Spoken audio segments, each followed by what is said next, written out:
De Dieu. Bonjour frères et sœurs, soyons bénis ce matin. Je suis honorée de me tenir à cette chaire. Et avant d'aller plus loin, je veux bénir Dieu pour la vie de mon pasteur. Amen.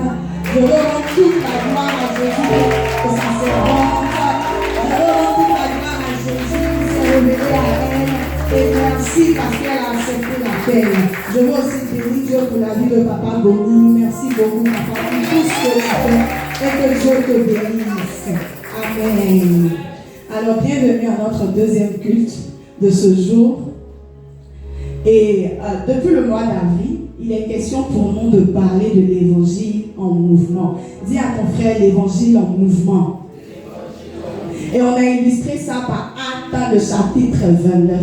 On a dit que Actes chapitre 29 n'existait pas dans la Bible et que si on parle aujourd'hui de Actes chapitre 29, c'est parce qu'on croit que nous aujourd'hui, nous pouvons faire aussi ce que les apôtres ont fait dans le livre des Actes des apôtres. Et 2 semaines auparavant, lorsqu'il était question d'introduire le thème sur l'Église, Notre pasteur a parlé du fait qu'aujourd'hui on parle d'église parce qu'il y a eu le témoignage des apôtres. Les apôtres ont témoigné, ils ne se sont pas tus lorsqu'ils ont reçu. Et c'est ce témoignage-là qui a donné lieu à l'église. Tout est parti en Actes, le chapitre 2 de Pierre. L'apôtre Pierre qui s'est tenu devant une grande foule et qui a commencé à prêcher la parole de Dieu. En Actes, le chapitre 2, verset 5, la Bible nous dit qu'il s'est tenu en réalité devant des hommes pieux venus de toutes les nations qui sont sur le ciel. Donc, lorsqu'il s'est tenu, il n'a pas que parlé aux gens de Jérusalem. Il y avait ce jour-là plusieurs personnes réunies de toutes les nations de la terre. On peut un peu imaginer la diversité de peuples qui se tenaient devant Pierre. Et la chose extraordinaire, c'est que chacun l'entendait parler dans sa propre langue. Amen. Mais ce matin, sur quoi je veux attirer notre attention, c'est le fait que c'était des inconnus qui se sont retrouvés ce jour-là. Et parmi ces personnes-là, il y a 3000 qui ont décidé de donner leur vie au Seigneur.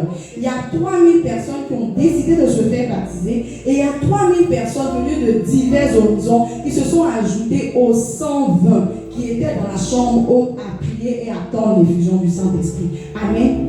Et lorsqu'ils ont été baptisés, il était maintenant question de former l'église. Donc on a là 3000 individus qui ne se connaissaient pas, qui ont commencé à apprendre à se connaître avec différentes cultures, avec diversité de langues, avec tout ce qu'on peut imaginer. Un peu comme toi et moi ce matin. Tu es venu, tu as ta culture, tu as ta vie, tu as qui tu es et je suis là. Moi je suis ouais, toi tu es baoulé, l'autre est nordiste, l'autre est BT, les John Serry. Et il se trouve que ce matin, tout ce peuple en réalité doit former l'église. Amen. Et pour que cela soit possible, nous avons besoin d'être unis. D'abord, il ne faut pas oublier que c'est Jésus qui nous réunit. Parce que quand j'ai parlé, j'ai dit que c'est Pierre qui a prêché, qui a annoncé Jésus et les gens ont accepté Jésus. Et ils sont venus à l'église. Donc c'est parce que j'accepte Jésus que je viens à l'église. Et quand je viens à l'église, je viens en tant que simple membre au départ. Je viens m'ajouter à un groupe de personnes que je ne connais pas. Mais l'objectif, en réalité, c'est que de membres, nous puissions passer à un autre niveau. Et c'est ce niveau-là que nous allons voir ce matin. Ce que tu dois retenir aussi, c'est que l'église dans la Bible est comparée à un corps. Amen. On va voir ça en 1 Corinthiens 12, à partir du verset 12. La Bible dit, c'est l'apôtre Paul qui parle. Car comme le corps est un et a plusieurs membres, et comme tous les membres du corps, malgré leur nombre, ne forment qu'un seul corps. Ainsi en est-il de Christ. Nous avons tous en effet été baptisés dans un seul esprit, pour former un seul corps, soit juif, soit grec, soit esclave, soit libre, et nous avons tous été abreuvés d'un seul esprit. Ainsi, le corps n'est pas un seul membre, mais il est formé de plusieurs membres. Amen. Lorsqu'on parle de corps, on parle de plusieurs membres. La preuve en est que lorsqu'une personne naît et qui n'a pas de bras, ça nous choque. On se dit, mais comment il va faire pour manger? Parce que nous tous, nous savons que les bras sont importants. Lorsqu'une personne naît qui n'a pas de pieds, on est un peu étonné et on est pris de compassion pour lui parce qu'on se dit, mais comment il va faire pour se déplacer? Lorsqu'une personne naît aveugle, c'est difficile pour lui, il ne peut pas voir. Il est obligé de solliciter quelqu'un ou bien un bois pour marcher. Lorsqu'une personne naît qui n'entend pas, l'oreille est là, mais il ne peut pas l'utiliser. Et c'est difficile. Et l'apôtre Paul nous dit ici que ces différents membres constituent un seul corps. Et on compare ce corps-là à l'église. Comme j'ai dit, nous sommes différents membres. C'est vrai que tu n'es pas moi, mais lorsque tu viens à l'église, tu es greffé sur ce corps-là. Amen. Et nous devons former un seul corps. Et pour que le corps fonctionne normalement, nous avons besoin de nerfs. Les nerfs sont en réalité des fibres qui sont dans le corps et qui envoient des informations aux bras, à la tête, aux pieds, pour que tout se comporte de façon harmonieuse. De sorte que lorsque, par exemple, j'ai faim, l'information vient à mon cerveau et il me dit que tu as faim. Automatiquement, mes mains se mettent à préparer. Et puis ma bouche s'ouvre pour que je mange, pour que mon ventre soit rassasié. Amen. C'est vrai que mon ventre n'est pas mon cerveau, mais comme il est sur mon corps, la communication se fait en temps réel. Lorsque, par exemple, je suis blessé, automatiquement mon cerveau est alerté. Le nerf envoie l'information au cerveau pour dire, il y a le bras droit qui a un problème. Et le système se met en place pour aider le bras droit. C'est un peu comme ça qu'est l'Église. L'Église est un corps constitué de plusieurs membres, mais qui sont réunis par les nerfs. Et les nerfs, ce matin, on va appeler ça la communion fraternelle. Amen. Donc, qu'est-ce que la communion fraternelle? J'ai dit au début que nous sommes des membres et l'objectif c'est de quitter de membres pour arriver à un autre niveau. Amen. Et la communion fraternelle va nous aider à passer ce cap. La communion fraternelle, si on veut définir, est constituée de deux mots. D'abord, communion, qui veut dire union de plusieurs personnes ou union de plusieurs membres. Amen. Et fraternelle vient du mot frère et il se rapporte au lien qui les unit. Donc, communion fraternelle, en réalité, c'est l'union de plusieurs personnes qui ont un rapport qui les unit. Au niveau de l'Église, ce qui nous unit, c'est Jésus. Jésus nous unit. Amen. Et donc, lorsque tu viens et que tu es membre, tu veux passer au cap supérieur, on te dit que tu dois passer par la communion fraternelle. Donc, quand je viens à l'Église en tant que membre, par la communion fraternelle, je deviens frère ou je deviens sœur de quelqu'un que je trouve sur le corps sur lequel j'ai été greffé par Jésus. Amen. Ainsi donc, Jésus nous a dit en Marc 10 à partir du verset 28, il parlait à ses apôtres et il a dit, Pierre qui nous pose la question de savoir, voici nous avons tout quitté et nous t'avons suivi.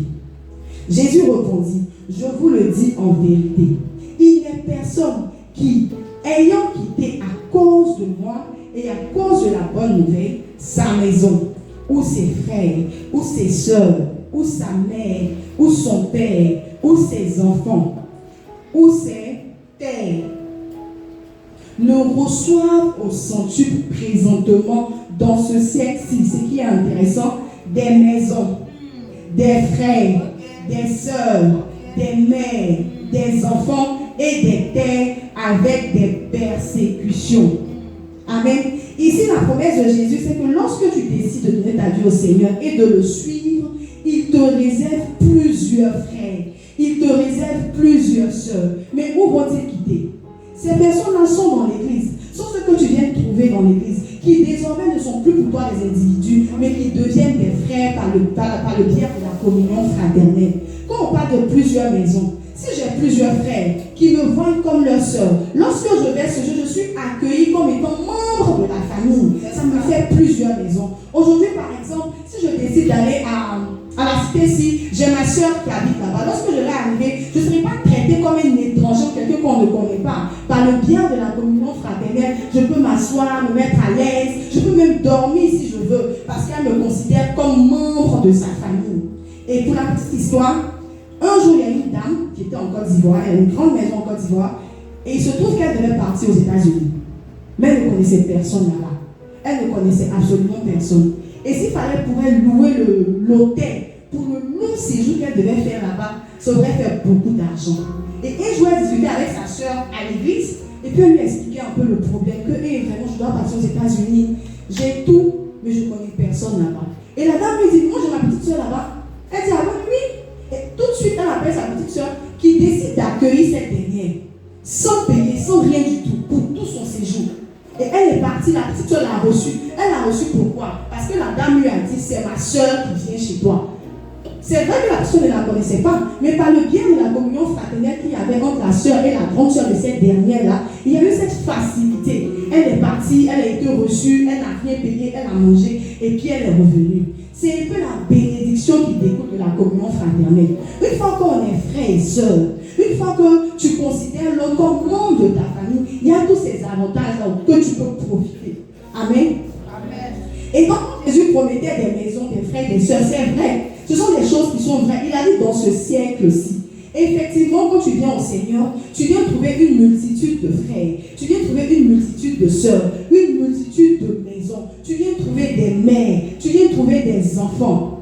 Quand souvent on s'appelle la mère, ce sont des mères que les jeunes ont trouvées dans l'église, avec qui ça matchait et puis qui se sentent beaucoup plus aimés. Et généralement, il y a des personnes qui sûrement n'ont pas eu d'amour dans le monde. Quand tu viens à l'église, Dieu t'offre la possibilité d'avoir plusieurs personnes qui t'aiment en même temps. Et c'est en cela qu'on parle de l'amour qui nous réunit. Il y a plusieurs personnes, quelqu'un qui en réalité n'a pas d'intérêt, mais à cause de situation. À cause de Jésus, toute sa maison. C'est cette bénédiction-là dont Jésus parlait dans ce verset. Amen. Et donc, parler de communion fraternelle ce matin, c'est parler en réalité du fait que, étant une famille, tu ne dois plus vivre tes batailles seul. Tu as des personnes désormais qui peuvent bien t'épauler lorsque tu passes par des moments difficiles. Dans le monde, c'est compliqué de parler à quelqu'un. Dans le monde, d'autres personnes qui ont les moyens vont voir des psychologues parce qu'ils n'ont pas de personne à qui parler. Je ne dis pas que c'est mauvais d'aller voir un psychologue, mais je suis en train de dire que lorsque tu appartiens à une aussi grande famille, Dieu t'offre la possibilité d'avoir plusieurs oreilles qui veulent bien t'écouter. Dieu t'offre la possibilité d'avoir plusieurs exemples. Dieu t'offre la possibilité d'avoir des personnes qui sont passées par des situations et qui peuvent te conseiller utilement. Dans l'église, on a des femmes mariées. Dans l'église, on a des femmes célibataires qui vont t'expliquer un peu comment elles font pour tenir, pour attendre le prince charmant. Il y a des femmes mariées qui vont te dire comment elles gèrent leur foyer. Ça, c'est des conseils qui pourraient être payants d'ailleurs avec les coachs matrimoniaux. Mais par la grâce de Dieu, tu as des personnes qui te donnent ces conseils-là gratuitement. La communion fraternelle te permet de ne pas batailler seul. L'ennemi est là. Dans le verset qu'on vient de lire tout à l'heure, avec toutes les belles promesses que Jésus nous a faites, il a dit avec des persécutions. Donc les persécutions sont certaines, elles vont arriver. Mais une certitude qu'on a, on a une multitude de frères et sœurs qui vont nous soutenir dans ces persécutions-là, qui vont prier pour nous, qui vont te dire, tiens bon, ça va aller. C'est tellement reconfortant d'avoir des personnes sur qui on peut compter lorsqu'on se sent triste, lorsqu'on se sent mal à l'aise, à toute heure, à tout moment, qu'on peut appeler et qui viendra nous aider. Un jour, il y avait une sœur qui avait un problème et tard dans la nuit, qui a appelé une autre sœur, qui n'a pas hésité à prendre sa voiture et aller chez cette sœur-là. Ce sont des bénédictions. La plupart du temps, on vit loin de nos familles. Moi, quand j'étais enceinte de mon deuxième enfant, je vivais loin de ma famille, mais difficile a été cette grossesse. Par la grâce de Dieu, parce que j'appartiens à une famille, j'ai ressenti le soutien. J'avais pas à manger chez moi à la maison. Lorsque mon pasteur a su que j'avais pas à manger, quelqu'un m'a porté à manger. Je ne pouvais pas faire le ménage. Quelqu'un est venu m'aider à faire le ménage parce que je ne pouvais pas faire toutes ces choses-là. Je ne pouvais pas appeler ma maman. Ma maman est à l'intérieur du pays. Elle ne pouvait pas m'aider. Mais parce que j'appartiens à une famille, j'ai senti cet amour dont parle Jésus. Quand Jésus a dit, vous avez des frères et des sœurs, j'ai senti ça. Parce que c'était des personnes à qui je n'ai rien donné. Je n'ai pas mené dans du marché, j'ai mangé. Je n'ai pas payé quelque chose, quelqu'un est venu nettoyer mon salon, laver mes assiettes, cadeau gratuitement, sous prétexte qu'on a accepté Jésus. Et ce sont les bénéfices en réalité de la communion fraternelle. Donc quand tu es à l'église, tu ne dois pas mourir seul. Quand tu es à l'église, tu ne dois pas te sentir. J'ai pris l'exemple ce matin de quelqu'un qui a un AVC. Généralement, quand on voit quelqu'un qui a un AVC, on est triste pour lui. Pourquoi? Parce qu'un membre ne fonctionne pas. En réalité, quand tu es à l'église, et que tu n'es pas en train de pratiquer la communion fraternelle, tu es ce membre-là qui ne fonctionne pas. Et c'est pénible pour les autres. Ne te dis pas que tu es inutile. Tu n'es pas inutile.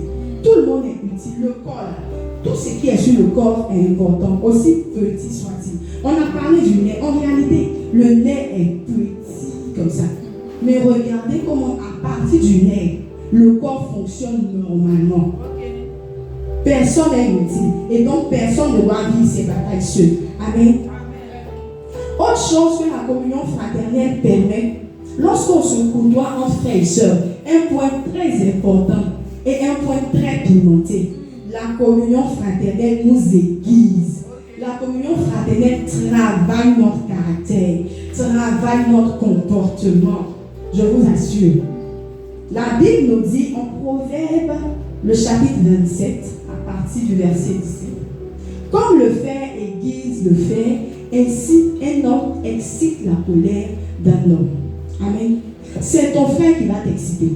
C'est pas un ange. C'est pas quelqu'un d'autre. C'est quelqu'un que tu as l'habitude de côtoyer. On a l'habitude de dire, il y a une phrase que le monde aime dire. C'est parce que je me suis ouvert que tu t'es comporté comme ça avec moi. Et du coup, on se ferme. Mais dans l'église, c'est pas ça. Le but de Dieu dans l'église, c'est que tu t'ouvres. Ce qui n'est pas bon, ça va sortir. Et ensemble, on va travailler ça. Dans l'église, on n'est pas dans l'église pour dire c'est bon comme ça. Dieu t'a mis au milieu de toute cette diversité de personnes-là pour former la forme, pour te donner la forme qu'il veut. Tel que tu es là, tu n'es pas bon. Voilà pourquoi est-ce que si Jésus vient actuellement, il ne peut pas te prendre pour partie. Maman disait lors de son message que si Jésus voulait qu'on aille vivre avec lui là, qu'on finisse de se baptiser, il allait nous prendre pour partie. Mais c'est parce que la forme que nous avons là n'est pas adéquate pour le royaume des cieux, qui nous met dans un cocon. L'église est la sagesse de Dieu pour nous aider à avoir la forme qu'il veut.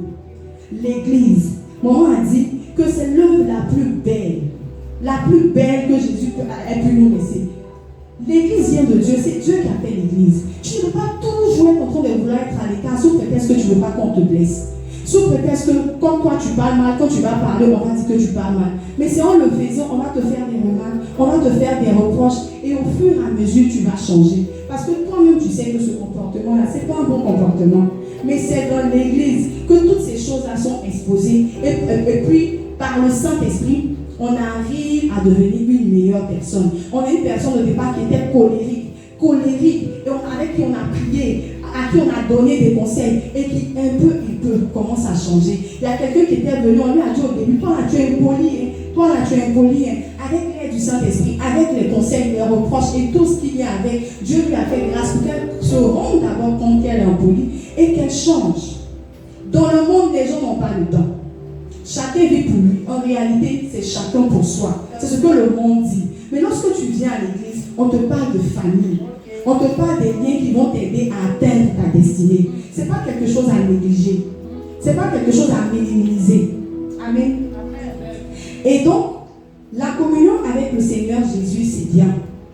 Tu as accepté le Seigneur, tu aimes Jésus, tu pries tous les jours, c'est bien.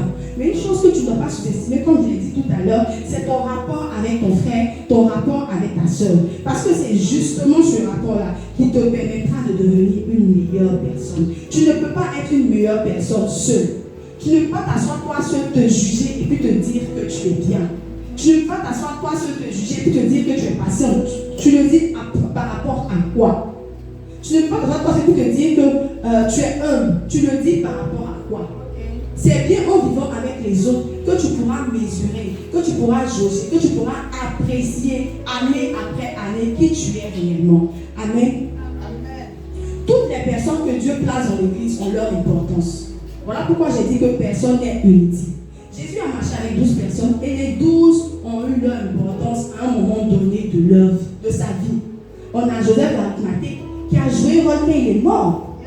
Tout au long de sa marche, on n'a pas entendu parler de lui, mais à la fin, il a fait quelque chose d'assez exceptionnel, là où même les pierres n'ont rien fait. Si Judas n'avait pas été là, on n'aurait pas eu la croix, on n'aurait pas eu l'église. Amen. Donc toute personne est importante dans la maison de Dieu. Et tout ce que Dieu te donne vont t'aider à avoir le cœur, le caractère qu'il veut pour la fin des temps, pour le ciel. Amen. Autre chose qu'est la communion fraternelle. Pourquoi parler de communion fraternelle? Parce que la communion fraternelle est bénissante. Amen. La communion fraternelle nous bénit. Elle nous bénit au travers des dons. La Bible nous dit en Actes 2, verset 44, pour la première église, ceux qui ont été sauvés, tous ceux qui croyaient étaient dans le même lieu. On va considérer que ce lieu-là, c'est l'église. Amen. Et ils avaient tout en commun. 45. Ils vendaient leurs propriétés et leurs biens et ils ont partagé le produit entre tous selon les besoins de chacun. Waouh! C'est extraordinaire. On le dit comme ça, mais ce n'est pas évident. Quelqu'un qui va vendre sa propriété et qui vient dire que non, je donne l'argent à donner ça aux pauvres. Non, telle personne n'a pas d'habits. Ah, mais moi j'ai des habits. On apporte des habits pour que tu puisses porter. Non, j'ai pas de chaussures. J'ai pas d'argent pour me payer une chaussure. Et ta soeur qui apporte la chaussure et qui te fait cadeau, tu ne payes rien. Tout ça, ce sont les bénédictions qui découlent de la communion fraternelle. Des agapés que nous organisons. Les agapés sont très importants. Manger ensemble, c'est très important. Après le culte. Peut-être que ce dimanche-là, tu n'avais rien de prévu comme à manger. Tu viens parce que tu es resté, tu as causé un peu avec ta soeur. Elle t'a dit, ah, allons manger. En mangeant, en parlant, tu lui expliques qu'en réalité, toi-même, ça fait une semaine que tu n'as pas mangé. Vous finissez de manger, tu te dis, ah, mais est-ce que demain tu as de quoi manger? Tu dis, non, c'est pas sûr. Il peut te donner un peu d'argent et tu rentres à la maison. Tout ça parce que tu as eu le courage de faire la communion fraternelle. Donc, de la communion fraternelle découle toutes sortes de bénédictions. Il y a des personnes qui ont eu des emplois par la communion fraternelle. Il y a des personnes qui ont eu des maris par la communion fraternelle, qui ont eu des femmes par la communion fraternelle. Parce qu'ils ont osé attraper ce lien. Ils ont osé flot dans la sagesse de Dieu. Amen. Et un quatrième point, c'est vrai que je ne l'ai pas dit au premier culte, mais un quatrième point qu'est la communion fraternelle. La communion fraternelle envoie la présence de Dieu. La Bible nous dit, là où 2 ou 3 sont assemblés en son nom, Dieu est présent. Lorsque tu es là avec ton frère, lorsque vous décidez de vous mettre ensemble pour prier, lorsque vous décidez de vous mettre ensemble pour partager les Écritures, la Bible nous dit que Dieu descend, Dieu est là. Dieu est là où se trouve son peuple. Et ça, c'est en Matthieu 18, versets 19 à 20, et c'est Jésus qui le dit. Il dit, je vous dis encore que si 2 d'entre vous s'accordent sur la terre pour demander une chose quelconque, elle leur sera accordée par mon Père qui est dans les cieux.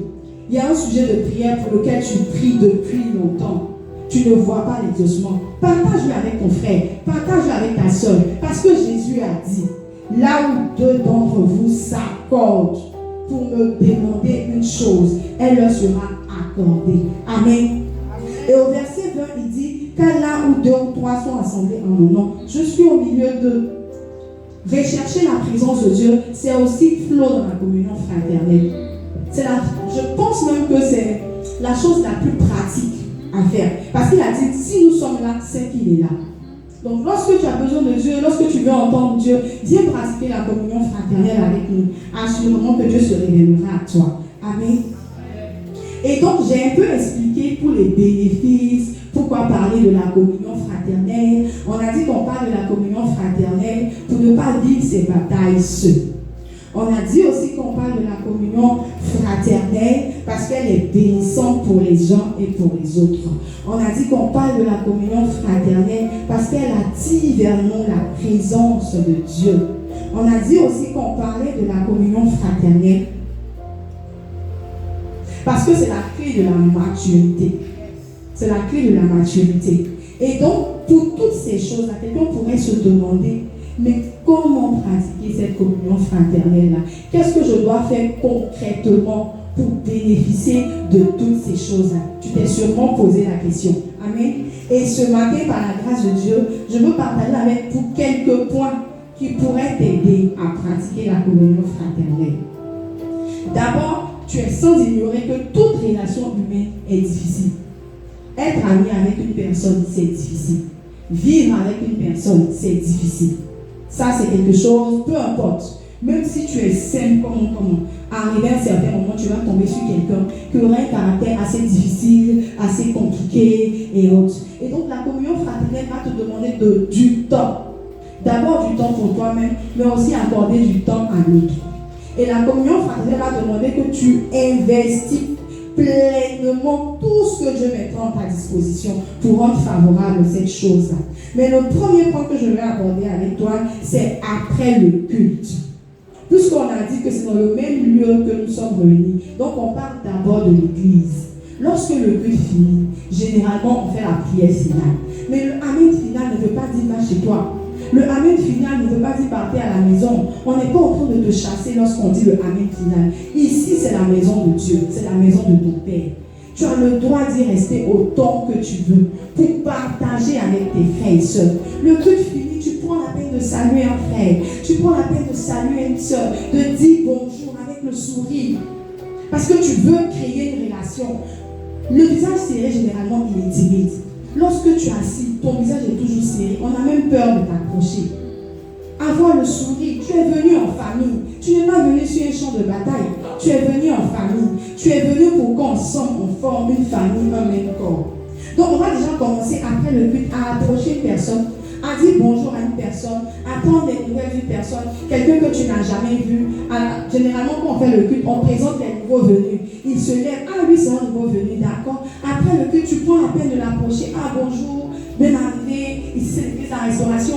Parler avec lui, prendre de ses nouvelles, donner ton nom, prendre son nom, prendre son numéro de téléphone, déjà pour t'intéresser à cette personne, pour initier déjà la relation entre toi et cette personne. Après le culte, généralement, nous on fait des repas. Mais quand tu pars vite, tu ne profites jamais de ces moments-là. Ça, c'est la communion fraternelle. Tu peux donc rester après le culte. On va manger ensemble, on va prier ensemble. Là, on est vraiment nous-mêmes. On est vraiment nous-mêmes. Et on a dit, la présence de Dieu, c'est pas seulement pendant le culte ou là où 2 ou 3 sont assemblés. Même dans ces temps-là, Dieu est aussi présent. Dieu est aussi là. On va partager ça ensemble. Généralement, on nous dit toujours que dimanche, c'est pas un jour de lessive. C'est pas un jour pour rester à la maison. C'est un jour du Seigneur. Donc, demeurer dans la maison du Seigneur toute une journée de dimanche, tu n'es pas en train de pécher, tu es en train de te rendre service à toi-même. N'attends pas d'abord d'avoir des problèmes avant de créer ces relations-là. N'attends pas ça d'abord. Ou bien, généralement, il y a des personnes, par exemple, dans les églises, quand ils veulent se marier, c'est là maintenant qu'ils vont chercher qui sera madame de compagnie, qui sera la marraine, qui sera mon temps, qui va laver mes assiettes après. C'est compliqué. Dieu t'a déjà mis dans quelque chose où tu sais que tu vas avancer progressivement. Tu es rentré célibataire, assurément que Dieu te permettra de te marier. En fait, de façon masquée, ce sont des relations qui te seront profitables. À toi-même d'abord. Être ami avec une soeur, être ami avec un frère. Quand tu vas vouloir te marier, en fait, ce sont des choses qui vont passer tellement facilement. Tu n'auras pas besoin de demander que la personne se sentira concernée par ce qui t'arrive.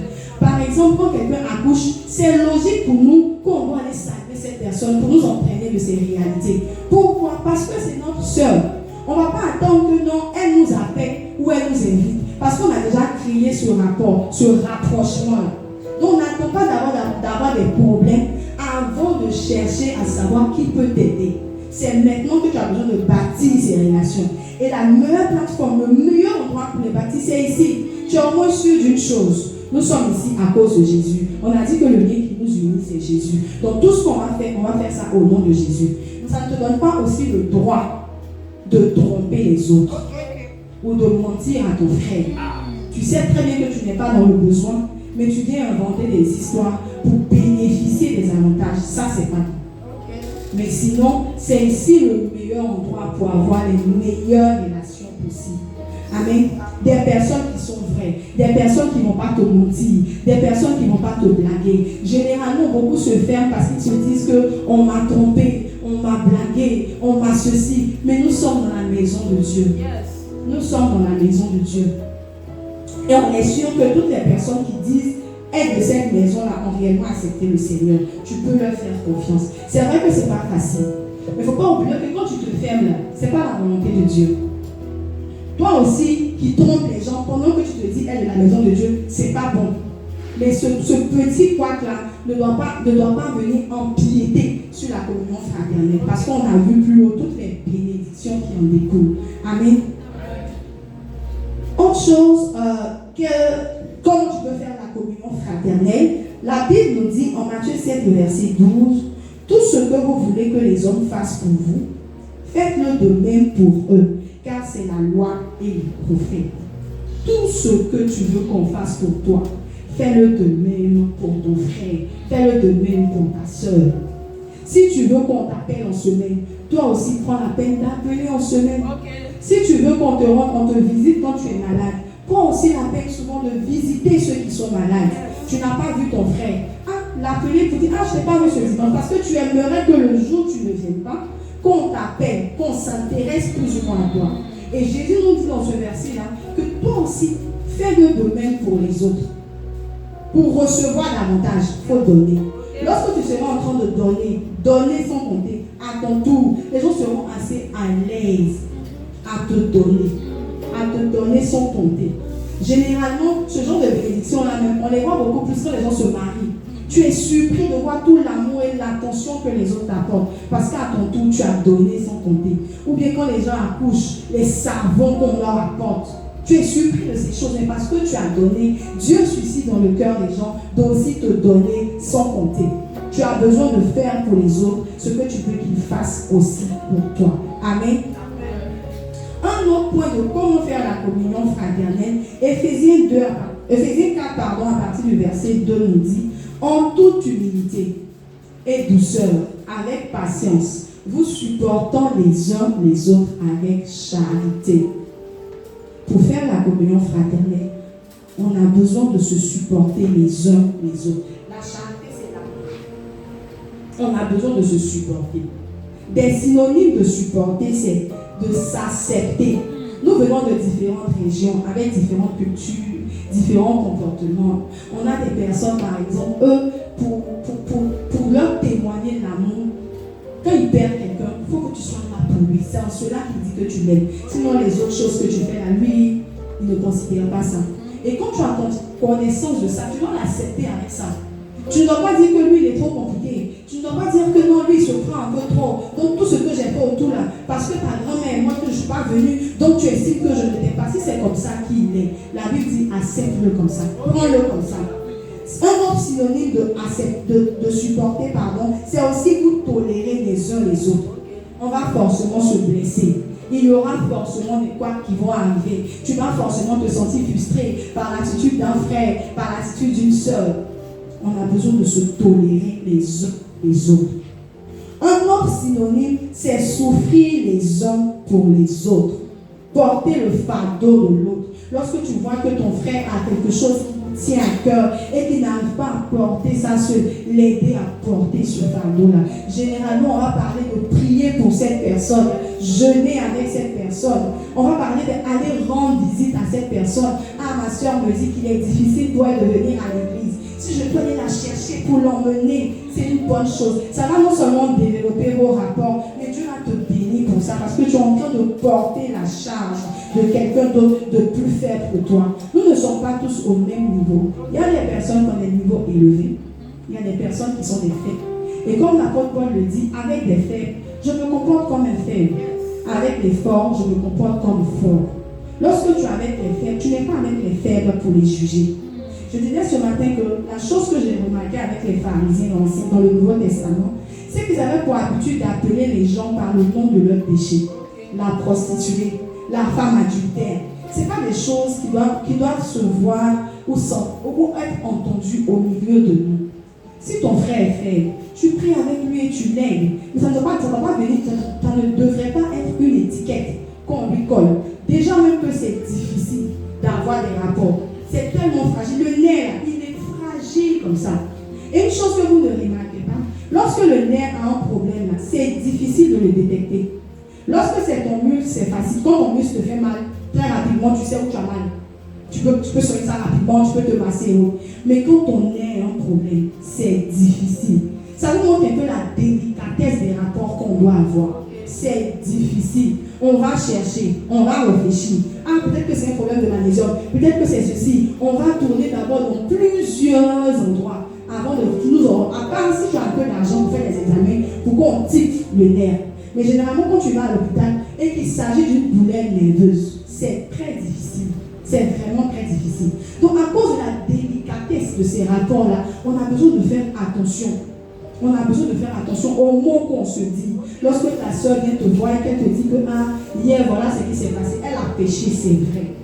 Elle a péché, c'est vrai. Elle ne s'est pas comportée comme Jésus aurait voulu. Mais comme tu n'es pas Jésus, et que ce n'est pas à toi qu'elle a fait ce mal, vu que tu n'es pas mort à la croix pour elle, ta responsabilité en tant que frère et soeur pour maintenir la communion fraternelle, c'est de supporter ta soeur. C'est de supporter ta soeur. Ah, vraiment, c'est vrai, tu as fait ça. Moi, je suis passé par là, voilà ce que j'ai fait. Lui parler. Si tu penses que tu ne peux pas, tu veux on prie ensemble. Tu veux qu'on jeûne ensemble. Mais avoir beaucoup de sagesse dans nos rapports les uns avec les autres. Et pour parler de cette sagesse-là, j'aime particulièrement les recommandations de l'apôtre Paul en Colossiens 3, c'est un peu long, du verset 5 au verset 17. Mais avant de lire, il y a une chose sur laquelle je voulais attirer notre attention pour faciliter nos rapports. La plupart du temps, on aime beaucoup juger les gens par l'apparence. Par exemple, quelqu'un est venu, il t'a dit un bonjour, peut-être lapidaire. Automatiquement, tu te dis que c'est qu'il y a un souci. Et ça va faire que toute la journée, tu peux ne même pas adresser la parole à cette personne parce que tu as estimé que son bonjour n'était pas bonjour. Que ces barrières-là ne laissent pas au milieu de nous. Si ton frère, la même dit qu'avant de venir apporter ton offrande, si tu te souviens que ton frère a quelque chose contre toi, va lui demander pardon avant d'apporter. À plus forte raison si la personne n'a rien contre toi. Mais que tu as remarqué dans son attitude qu'il t'a salué bizarrement, qu'il t'a parlé bizarrement, et que c'est pas en train de favoriser vos rapports, tu peux lui demander, il y a un souci, il y a un problème, n'est pas vraiment comme d'habitude, qu'est-ce qui se passe? Mais ne pas juger la personne sur ce simple attitude-là. Ce sont des blocages, ce sont des barrières qui ne vont pas favoriser la communion fraternelle. Imagine, tu es venu au culte du matin jusqu'au soir. Et parce que le matin à 7h, il ne t'a pas bien salué, toute la journée jusqu'à 18h, je vais te dire, tu ne vas pas lui adresser la parole. Ça, ce n'est pas Dieu, c'est Satan. Donc, on a besoin d'identifier ces petites barrières-là et les bannir de notre comportement pour que la communion fraternelle se fasse aisément. Amen. Dans l'église, il n'y a pas de riche, il n'y a pas de pauvre. Et on va voir ça dans le passage qu'on va lire maintenant, qui est assez long. On va l'expliquer au fur et à mesure. Donc, Colossiens 3, partie du verset 5, la Bible dit: faites donc mourir les morts qui sont sur la terre, l'impudicité, l'impureté, les passions, les mauvais désirs et la cupidité qui est une idolâtrie. Verset 6. C'est à cause de ces choses que la colère de Dieu vient sur les fils de la rébellion. Verset 7. Parmi lesquels vous marchez autrefois lorsque vous viviez dans le péché. Lorsque vous viviez dans ces péchés. Amen. Donc ici, l'apôtre Paul est en train de dire que nous devons faire mourir le péché en nous. Lorsqu'on décide d'appartenir à la maison de Dieu, nous devons abandonner tout ce qu'on avait l'habitude de faire là. On laisse ça derrière nous. Parce que c'est à cause de ça que Jésus n'était pas content de nous. Donc on laisse toutes ces choses-là derrière nous. Et maintenant, on vient à l'église dans l'optique d'avoir une nouvelle conduite, une nouvelle manière de se comporter. Et cette nouvelle manière-là, c'est quoi? Au verset 8, il dit: mais maintenant, renoncez à toutes ces choses, à la colère, à l'animosité, à la méchanceté, à la calomnie, aux paroles déshonnêtes qui pourraient sortir de votre bouche. On doit faire attention à ce qui sort de notre bouche. Si on veut avoir une bonne communion avec les autres, si on veut avoir de bons rapports avec les autres, on a besoin de faire attention aux paroles qu'on dit. Les paroles ont une grande puissance. La langue même qui est là, comme on dit Jacques, c'est un feu. La géhenne. Donc on a besoin de faire attention aux paroles qui sortent de notre bouche. Verset 9. Ne mentez pas les uns aux autres. On l'a dit tout à l'heure, ce n'est pas convenable. Ce n'est pas convenable de se mentir les uns aux autres. Ce n'est pas parce qu'on a dit que par le biais de la communion fraternelle, on peut avoir des avantages, que tu vas t'en servir pour abuser. Pour abuser. Si tu es vraiment dans le besoin, tu exprimes ton besoin, mais ne le fais pas de façon malhonnête. Ce n'est pas bon, parce qu'on ne peut pas gâter pour les autres. Et c'est généralement ce qui crée cette distance à la longue. Parce qu'on se dit qu'on a fait pour X, mais on s'est rendu compte après qu'elle n'était pas bien, ce qu'elle a dit, c'était mal. Et le jour maintenant, tu as même des problèmes, de sérieux problèmes, on hésite à le faire. Parce que la première fois, tu n'as pas été honnête. Nous sommes entre nos frères et sœurs. Si tu as un besoin, tu exprimes le besoin. On va t'aider dans nos moyens. Avec ce que Dieu nous a donné, on pourra t'aider. Mais il n'est pas convenable que nous puissions nous mentir les uns les autres. Si tu n'as pas, il faut dire tu n'as pas. Tu n'as pas à te vanter. Tu n'as pas à raconter des choses qui ne sont pas vraies. Tôt ou tard, tu seras exposé. Et la honte peut te faire partie de l'église. Pour ne pas arriver à ce bout-là, la Bible te conseille. L'apôtre Paul te dit de ne pas mentir. Amen. Et ayant revêtu l'homme nouveau qui se renouvelle dans la connaissance selon l'image de celui qui l'a créé. Verset 11.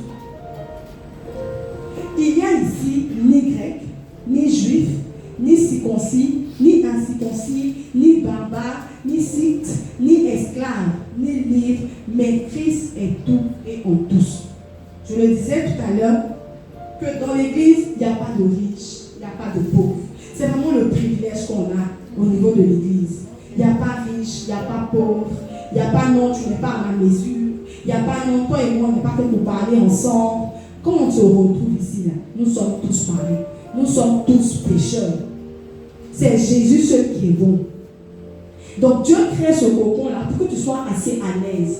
Pour ne pas te sentir crispé. Pour ne pas te sentir mis à l'écart. C'est vrai qu'au travail, c'est ton DG. Mais quand tu viens, quand tu rencontres ton DG ici, ton DG devient ton frère. C'est la grâce que tu as. Quand tu viens, que tu rencontres celle qui va au marché, elle devient ta soeur. Il n'y a pas à avoir des regards méprisants. Il n'y a pas à avoir un regard hautain. Nous sommes tous pareils. Et c'est la bénédiction que nous avons avec l'Église. Et tout cela par Jésus-Christ. Au verset 12. Ainsi donc, comme des élus de Dieu, saints et bien-aimés, revêtez-vous d'entrailles de miséricorde, de bonté, d'humilité, de douceur, de patience. Verset 13. Supportez-vous les uns les autres, et si l'un a sujet de se plaindre de l'autre, pardonnez-vous réciproquement. De même que Christ vous a pardonné, pardonnez-vous aussi. Je l'ai dit tout à l'heure, il s'agit de se supporter les uns les autres, de se pardonner. N'oublie pas que c'est quelqu'un qui avait son comportement qui est venu. Peut-être que chez lui là-bas, c'est comme ça qu'il se comporte. Mais tu as dans sa vie la responsabilité de l'aider à avoir la forme que Dieu veut qu'il ait. Donc tu ne dois pas te décourager. Tu dois penser à Jésus. Et voilà pourquoi le que ferait Jésus à ma place est très important dans la communion fraternelle. Parce que tu te dis que si Jésus était à ma place, imaginons si Jésus avait laissé Pierre. Il avait abandonné parce que Pierre s'était mal comporté avec lui. On n'aurait pas eu l'église sûrement. Si Jésus avait abandonné tous ceux qui l'ont insulté, tous ceux qui ont craché sur lui, ce ne serait pas le Jésus qu'on connaît parce que lui il est rempli d'amour. Et parce que tu te dis petit Christ, tu te dois aussi d'avoir le comportement que Jésus aurait eu en face de ton frère, en face de ta soeur. Se supporter les uns les autres, mais surtout se pardonner. Pardonner ton frère. Il a eu maladresse, il s'est mal comporté. Lorsqu'il reviendra vers toi, s'il s'est excusé, amen. S'il ne s'est pas excusé, au nom du lien qui vous unit de Jésus-Christ, tu pardonnes ton frère, tu pardonnes ta soeur, tu abandonnes. Parce que toi aussi tu es pécheur. Et chaque jour tu demandes pardon à Dieu. Donc c'est pas un mal si la même personne nous demandait pardon, parce que c'est toi-même personne aussi qui demande pardon à Jésus tous les jours. Amen. Tu ne diras pas, toi toujours c'est ton comme ça, finalement je vais te laisser comme ça. Si Jésus devait dire ça te concernant, regarde un peu à quoi aurait ressemblé ta vie. Mais parce que Jésus nous pardonne chaque jour, parce que Jésus pardonne ton même péché là chaque jour, essaie d'être un peu comme Jésus et de pardonner ton frère aussi longtemps qu'il te fera du mal. N'oublions pas que c'est le Saint-Esprit qui fait le travail dans son cœur. Il va y arriver avec tes prières. Amen. Donc, par-dessus toutes ces choses, revêtez-vous de la charité. On a dit que la charité, c'était l'amour, qui est le lien parfait. Amen. Et donc, ce sont des recommandations que l'apôtre Paul donnait aux chrétiens pour les aider à vivre ensemble, pour les aider à créer ce lien-là entre eux, ce lien déterminant entre eux, ce lien délicat entre eux, pour qu'ils soient maintenus. Voilà autant de conseils qu'il leur a donnés pour les aider à y arriver. Et ce matin, Église de Dieu, nous devons aussi de suivre cette trace. Nous devons aussi de faire des efforts sur nous-mêmes. Ce n'est pas facile. Ce n'est vraiment pas facile. Chacun avec sa culture, chacun avec son comportement. Peut-être chez toi là-bas, on te prend d'une certaine manière. Et quand tu viens ici, les gens te parlent d'une certaine manière. Mais n'oublie pas que tu es venu dans un endroit de malades, de personnes qui ont besoin de guérison, de personnes qui sont venues à Jésus parce qu'ils ont besoin de guérison. Et des malades, je veux dire, tu ne peux pas te plaindre des malades. Tu ne peux pas dire un malade, pourquoi tu as pas beaucoup sur toi? C'est parce qu'il est malade. Sinon, s'il était normal, il aurait fait beaucoup sur lui. Tu ne peux pas dire un malade, mais pourquoi tu n'es pas allé dans la chambre pour vomir? Pourquoi tu as vomi? Pourquoi tu as vomi là? C'est parce qu'il est malade, il est couché sur le lit. À quel moment il va penser à se lever et puis partir vomir dans les toilettes? C'est parce qu'il est malade. Donc dis-toi, quand ton frère se comporte avec toi bizarrement, dis-toi que c'est parce qu'il est malade. S'il était bien portant, si Jésus avait touché ce point-là dans sa vie, je ne pense pas qu'il m'aurait parlé comme ça. Si Jésus avait touché ce point-là dans sa vie, je ne pense pas qu'il allait être aussi méchant avec moi. Mais parce qu'il est malade, mais parce qu'il ne se sent pas bien, mais parce que c'est mon frère. Et à cause de Jésus, je me dois de supporter, je me dois d'accepter, de tolérer jusqu'à ce que Jésus revienne. Amen. C'est jusqu'à ce que Jésus revienne. C'est pas jusqu'à ce qu'on soit fatigué de supporter. C'est pas jusqu'à ce qu'on soit fatigué de l'appeler mon frère ou ma soeur. C'est jusqu'à ce que Jésus revienne. Comme on le dit, il n'y a pas d'ex-frère. Nous devons arriver à un niveau de notre vie où on se voit comme des frères de sang. Parce qu'il n'y a pas d'ex-frère. Parce qu'il n'y a pas d'ex-église normalement. Donc tu ne dois pas abandonner ton rapport avec ton frère parce qu'il t'a blessé. Vous allez côtoyer toujours le même lieu, le même endroit. Donc c'est mieux de se pardonner. C'est mieux de passer sur l'offense. C'est mieux de passer sur la maladresse dans le but de vivre ensemble. On ne manque bien sûr pas de faire des reproches parce que n'oublions pas, comme on a dit, que c'est toi qui vas aiguiser ton frère pour l'emmener à avoir la forme que Dieu veut. Donc on ne le laisse pas dans son péché. Si tu as remarqué que telle personne, il ne sait pas parler, tu peux aider ton frère avec toute la sagesse qui va avec. Si tu as remarqué que telle personne ne sait pas s'habiller, qu'elle s'habille, elle est toujours sexy, elle vient du dehors, elle vient d'arriver. Si tu peux l'aider, alors tu l'aides. Si tu peux donner des habits, comme on a dit, la communion fraternelle est bénissante, tu lui donnes des habits. Ce sont des gestes que tu peux avoir pour favoriser et pour rendre agréable le vivre ensemble. Amen. Alors que nous sommes en train de parler de l'Église, l'objectif c'est que nous formons une famille. C'est que nous sommes concernés de tout ce qui concerne notre frère, notre soeur. Que personne ne passe par une épreuve et ne sente la famille que Dieu lui a donnée. Que personne ne vienne ici et reparte tel qu'il est venu. Le tel qu'il est venu, c'est quand tu venais, tu avais des soucis, tu étais inquiète, tu ne savais pas quoi faire et tu repars avec ce fardeau encore. Alors que Dieu t'a donné des frères et des soeurs, des oreilles, des bouches pour te parler. À la suite du verset, il parle du fait qu'on doit s'instruire. On doit s'instruire avec la parole. On doit s'exhorter avec des psaumes, avec des hymnes, jusqu'à ce que Jésus revienne. Il sait que ce n'est pas facile. Jésus même sait que ce n'est pas facile de vivre sur la terre et être chrétien. Voilà pourquoi il a mis toutes ces choses à notre disposition pour nous aider à y arriver. Ce serait vraiment dommage de s'en priver. Ce serait vraiment dommage de penser de vouloir rester tel que nous sommes sans faire l'effort de faire le pas de plus vers notre frère ou notre soeur. Amen.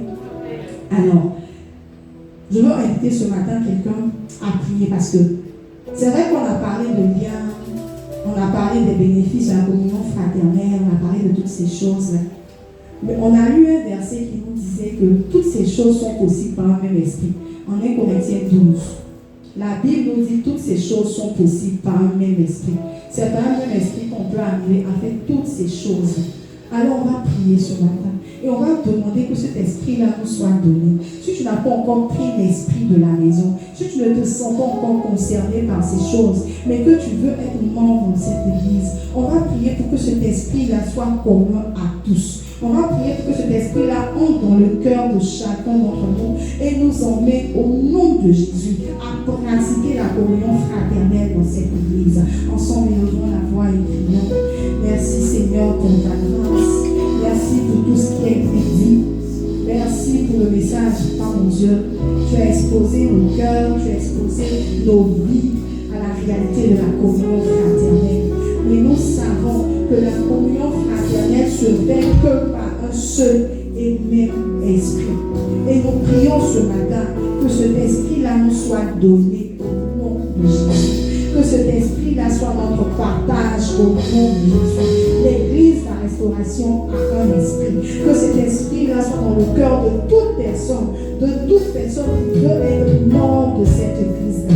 Papa mon Dieu, que nous puissions marcher en nouveauté d'esprit. On est peut-être venu du monde avec notre esprit, notre façon de penser, mais parce qu'on veut être ajouté à cette famille, que l'esprit de la famille nous soit communiqué au nom de Jésus.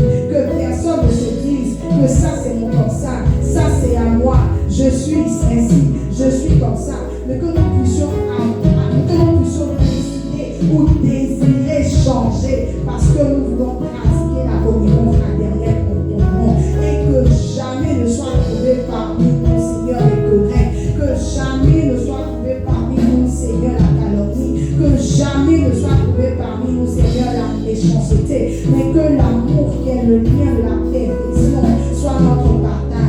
Toi, tu es l'amour, et parce que c'est toi qui nous unis, que cet amour-là soit distribué à chacun d'entre nous, que nous puissions désirer croire en amour pour notre frère, que nous puissions désirer croire en amour pour notre soeur, au nom de Jésus, que personne ne se sente étranger ici, que personne ne se sente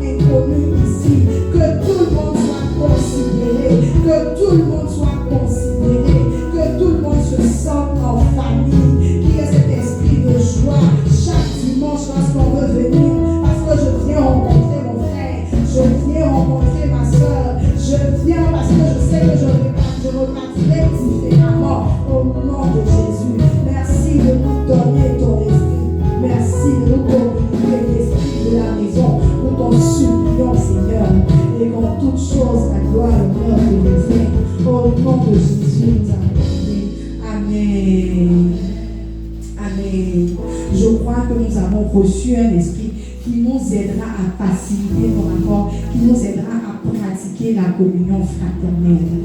Et comme on a dit, la communion fraternelle, c'est pour ceux qui ont donné leur vie à Jésus, pour ceux qui ont accepté le Seigneur. C'est eux que Dieu a ajoutés à l'Église. Alors je veux inviter une personne ce matin qui n'a pas encore accepté le Seigneur, mais qui veut faire partie de cette grande famille, qui n'a pas encore accepté le Seigneur, mais qui veut bénéficier des avantages de la communion fraternelle, à se tenir debout et à reconnaître publiquement Jésus. S'il y a une personne qui veut accepter Jésus ce matin, s'il y a une personne qui veut appartenir à la grande famille que nous sommes,